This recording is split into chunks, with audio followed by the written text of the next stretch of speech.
আজকে শোল মাছ বিরিয়ানি হবে। মাছগুলো আমি ছোট ছোট করে কেটে নিয়েছি।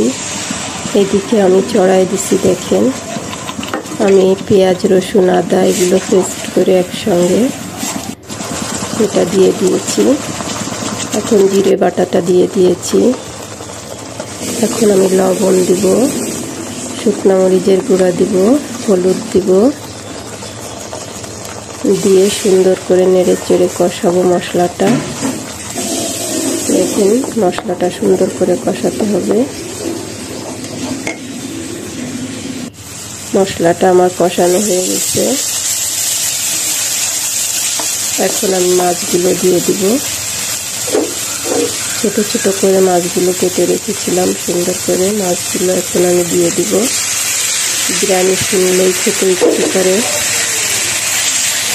বিরিয়ানি শুনলেই যেন কেমন একটা অন্যরকম লাগে। যাদের বিরিয়ানি খুব পছন্দ, যে বিরিয়ানি হোক, বিরিয়ানি শুনলেই খেতে ইচ্ছে করে। দেখেন, আমি মাছগুলো নেড়ে চেড়ে সুন্দর করে কষাবো। এখন মাছগুলো নেড়ে চেড়ে দিচ্ছি। এখন এগুলোকে আমি সুন্দর করে কষাবো। কষানো হয়ে যাচ্ছে। দেখেন, এই যে কষানো হয়ে গেছে। এখন আমি নারকেলের দুধটা দিয়ে দিব। নারকেলের দুধটা দিয়ে দিচ্ছি।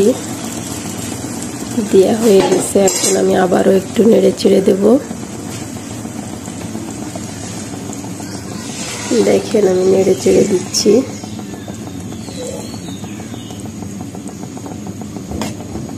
এটা হচ্ছে শোল মাছের বিরিয়ানি। দেখেন, ডিম দুটো কত সুন্দর লাগতেছে।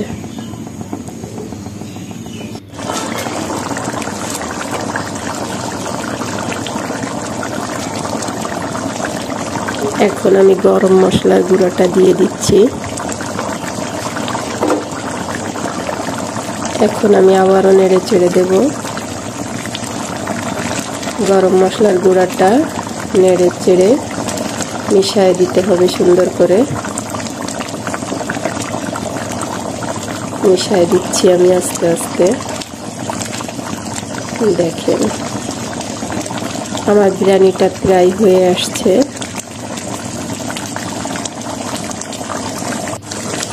এতক্ষণ ধৈর্য ধরে যারা আমার ভিডিও দেখতেছেন সবাইকে অনেক অনেক ধন্যবাদ। দেখেন, আমার বিরিয়ানিটা হয়ে গেছে। আমি এখন চুলাটা বন্ধ করে দিয়েছি। দেখেন, ফাইনাল লুকটা দেখবেন একটু সবাই প্লিজ। অনেক সুন্দর হয়েছিল, খেতেও অনেক মজা হয়েছিল। দেখেন আমার ফাইনাল লুকটা বিরিয়ানির।